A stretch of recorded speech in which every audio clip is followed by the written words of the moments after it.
एक दिन बुढ़िया ने पूछा कि बेटा जरा ये तो बताओ कि मेरा कसूर क्या है, मेरे जीवन का अंतिम समय है, बुढ़ापा निकट है, बस ये माँ एक बात सुनना चाहती है मरने से पहले, ये बताओ मेरे बच्चे मेरा कसूर क्या था जो तुम मुझसे नफरत करता था। उस बेटे ने कहा माँ तूने पाला है, पोसा है, बड़ा किया है, 500 रुपए महीने वृद्धाश्रम में भेजता हूं, लानत है ऐसी औलाद को। तो माँ को उसकी सेवा की प्यार की कीमत चुकाया करते हैं। 500 रुपए महीने भेजता था वो, 2.5 साल रही वो माँ वृद्धाश्रम में, हर महीने 500 रुपए भेज दिया करता था। माँ ने कहा तू भेजता है, बहुत एहसान है तेरा मेरे ऊपर, लेकिन एक बात बता दे बेटा तू मुझसे नफरत क्यों करता है। उसने कहा मां मैं इसलिए नफरत करता हूं कि मैंने कौन सा पाप किया था, कौन सा मैंने पिछले जन्म में जो मुझे तेरे जैसी मां मिली। एक बात याद रखो मेरे भाई, आज भी इस धरती पर हर मां के पास एक अच्छा बेटा है, लेकिन किसी बेटे के पास अच्छी मां नहीं है मेरे भाई।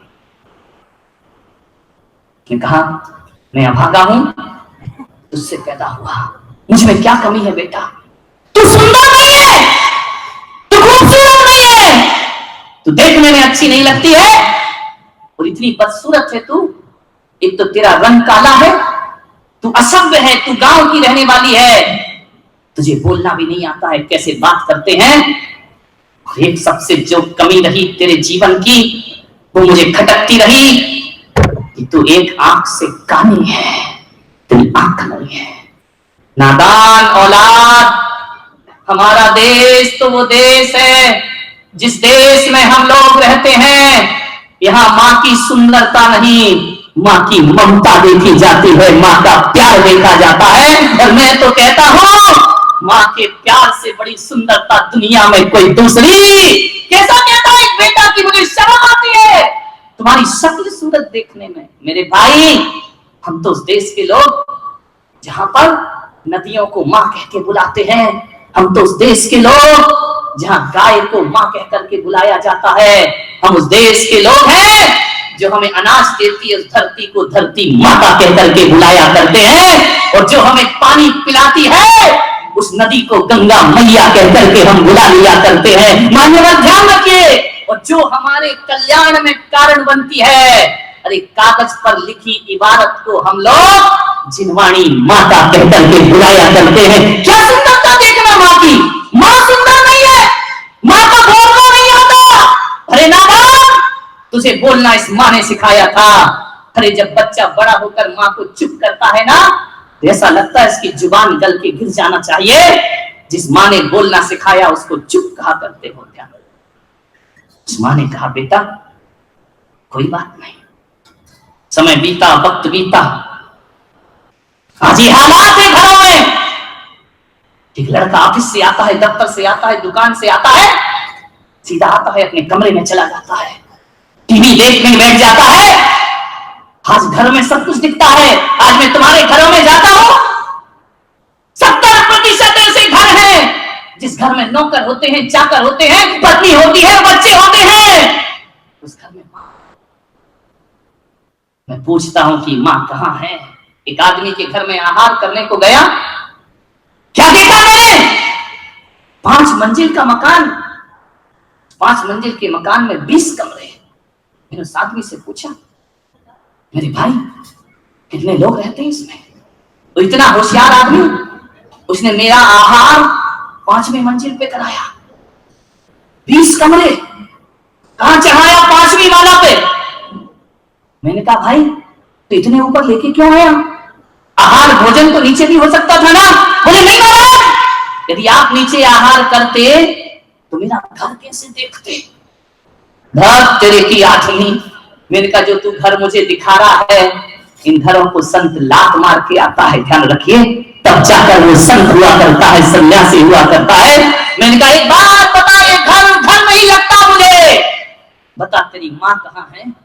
उसने नजरें झुकाई, बोले इसी गांव में है, छोटे भाई के साथ रहती है। मैंने कहा तेरे साथ क्यों नहीं रहती है? बोले मेरी पत्नी से उसका बनता नहीं है। विचार करिए आप, 20 कमरे। मैंने कहा कौन कौन हो तुम घर में? बोले हम दो, हमारा, तुमको कैसे मालूम? दो, हम दो, हमारा एक। क्या दो नहीं है? मैंने कहा 3 लोग और 20 कमरे, क्या काम आते हैं ये?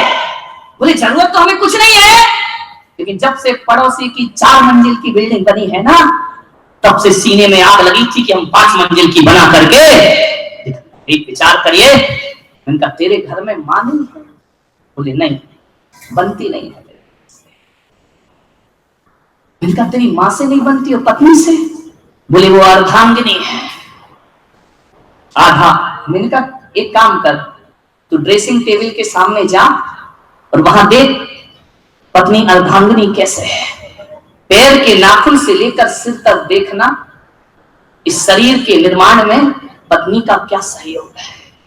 जाके देखना आज घरों में जिनकी शादी हो गई है, जाके देखना इस शरीर के निर्माण में पत्नी का क्या योगदान है। एक बात याद रखना, दर्पण कहेगा पागल, तेरे शरीर को बनाने में दुनिया में किसी का योगदान नहीं। पैर के नाखून से सिर तक तेरा निर्माण हुआ है, ये सारा अंग तेरी मां का दिया हुआ है। ध्यान रखना, ये अंग किसी ने नहीं दिया।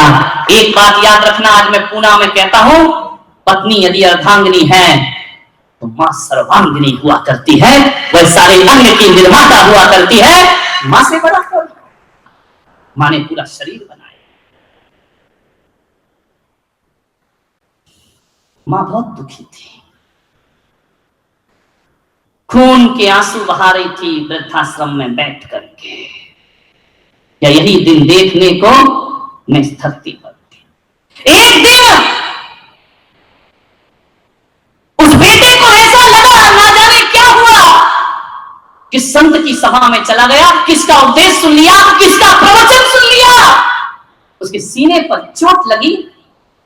उसने कहा जिंदगी भर जिस मां से मैं नफरत की है, चलो आज मिल के आता हूं। ना जाने कैसी बुद्धि बदल गई उसकी, आज मिलता हूं मां से। जाके गया वृद्धाश्रम में, और जाकर के वृद्धाश्रम में लोगों से पूछा, यहां एक बूढ़ी रहती है, नाम बताया। बोले कौन है ये? बोले मेरी मां है, उसकी एक आंख नहीं है, मैं उससे मिलना चाहता हूं। वृद्धाश्रम के संचालक बाहर निकल के आए। बोले किसकी बात करते हो? उसने फोटो दिखाई, ये? बोले हाँ। बोले भाई साहब बहुत लेट हो गए तुम, वो इस दुनिया से जा चुकी है, लेकिन अंतिम सांस तक तुम्हारा नाम ले रही थी। वो जिसने जीवन भर नफरत की, वो अंतिम सांस तक तेरा नाम लेती रही, और जाते जाते वो मुझसे कह गई है कि मेरा विश्वास है, मेरा मन कहता है कि मेरा बेटा लौट कर जरूर आएगा। वो 2 लिफाफे देकर के गई है मुझे। भाई साहब अपनी माँ के 2 लिफाफे साथ लेकर के जाओ। लिफाफे? हाँ, आज उसके जीवन में जो गहरा सन्नाटा था वो कभी ना होगा। लिफाफे दिए वृद्धाश्रम के संचालक ने। लिफाफे खोलता है, 25,000 रुपए रखे हैं उसमें। दूसरा लिफाफा खोलता है, उसमें पत्र लिखा है मां ने लिखा, मेरे बेटे मुझे मालूम है कि जब तक मेरी सांस है तू मुझसे नहीं मिल पाएगा, लेकिन मेरी मां की आत्मा भी ये कहती है कि एक दिन तू जरूर आएगा, और जब तू आएगा, जब ये चिट्ठी तेरे हाथ में होगी, तब मैं इस दुनिया में नहीं होंगी। लेकिन मेरे बच्चे, मैं जाते जाते मां तुझसे कुछ कहना चाहती है, ये मां तुझे कुछ बताना चाहती है। मेरे बेटे, जो दिन मैंने देखे वो दिन तू कभी मत देखना। जैसा समय मैंने गुजारा, औलाद के रहते हुए भी बिना औलाद की जिंदगी गुजार दी। मैंने तुझे पाल पोस कर बड़ा किया, लेकिन मृत्यु के अंतिम समय तक मेरे बच्चे एक शब्द के लिए तरसती रही, तू झूठ में ही एक बार मुझे माँ कह करके बुला देता तो मेरा जीवन सार्थक हो जाता। पर बेटे इसमें तेरी कोई गलती नहीं, मेरी परवरिश में कुछ कमी रही होगी। मेरे बच्चे देख, मैं एक लिफाफे में तुझे इतने रुपए रख कर दे जा रही हूं। तू जानता है ना मेरे पास तो कुछ नहीं था। तू 500 रुपए महीने मुझे बेचता रहा ना, वो मैंने खर्च नहीं किए। वृद्धाश्रम वालों ने सारी व्यवस्था की, मैं जोड़ते रही। इन 2.5-3 सालों में मैंने तेरे भेजे हुए 25,000 रुपए जोड़े हैं। मेरे बच्चे ये पैसा तू रख ले, मैं तेरे लिए एक विरासत दे करके जा रही हूं। ये तेरे काम आएंगे, मेरे काम तो कुछ ना आए। और एक बात याद रखना बच्चे, मैं तो अभी भी अपना सौभाग्य समझती हूं कि कैसा भी मेरा बेटा हो मुझे कम से कम 500 रुपए तो भेजता रहा। लेकिन जब काल चक्र बदलता है और जब तेरी औलाद तुझे घर से बाहर निकालेगी और उसके पास अभी 500 रुपए देना भी मंजूर नहीं हुआ, ये माँ की दौलत तेरे बहुत काम आएगी। उस वृद्धाश्रम में तेरे जीवन का सहारा बनेगी। इसे संभाल के रखना, ये होती है माँ। मेरे भाई, माँ ने कहा बेटा जिस नफरत को मैंने सहन किया है, अरे सारी दुनिया नफरत करे तो माँ को दर्द नहीं होता है, औलाद नफरत करे माँ का सीना फट जाता है। पालनहार ही मारनहार हो गया। उसने कहा मेरे बच्चे एक राज की बात सुन ले। जिस माँ से तू नफरत करता था, जिस माँ को तू देखना नहीं चाहता था, वजह यही थी कि मेरी यहाँ एक आंख नहीं थी। हाँ जी माँ तुझे राज बताती है बेटा, कानी मैं नहीं थी, काना तो तू पैदा हुआ था। जब इस धरती पर आया था तेरी एक आंख नहीं थी मेरे बच्चे, लेकिन मैं जानती थी कि मेरे बच्चे की एक आंख नहीं होगी तो लोग इसे मनहूस कह करके बुलाएंगे, लोग इसका सुबह से मुंह नहीं देखेंगे। जब तू काना पैदा हुआ था ना मेरे बेटे, उस समय मुझे लगता था ये बच्चा अपनी जिंदगी कैसे जिएगा। आज जिस माँ से तू नफरत करता था, ये आंख तेरी आंख काना तू था, दूसरी आंख उसमें इस माँ ने लगाई थी अपनी निकाल के कि ले तू अच्छे से जिंदगी जीना, तू खुशहाल की। ये राज है मेरे जीवन का, जिसे सीने में लेकर मैं चली जाती। लेकिन ये नफरत भरी निगाहें जो तूने मुझे देखा है मेरे बच्चे, तेरी आंख में जो दूसरी आंख है वो मेरे द्वारा दी गई आंख है। एक बात बता मेरे बेटे, ये राज यदि मैं तुझे पहले ही बता देती तो शायद तुझे माँ की कीमत पता ना चलती। हाथ से पत्र छूट गए उसके, छलछला गई आंखें कि एक माँ वो होती है जो खुद की बदसूरती स्वीकार करती है लेकिन बच्चों को रोशनी दिया करती है। उसने कहा माँ तू लौट कर वापिस आ जा। अब लाख पुकारो आवाज लगाओ, जो उस पार जाता है फिर लौट कर कभी वापिस नहीं। फूट फूट कर रोया वो बच्चा, वृद्धाश्रम के संचालक के चरणों में गिर गिर कर आंसू बहाए। कैसा भी करो मेरी माँ मुझे वापिस लौटा दो। माँ फिर दोबारा जिंदगी में वापस नहीं मिला करती है मेरे भाई। एक दोस्त छूट जाए तो नया दोस्त बन जाता है, एक पत्नी छूट जाए तो नई पत्नी आ जाती है, एक रिश्तेदार छूट जाए तो नए रिश्तेदार बन जाते हैं।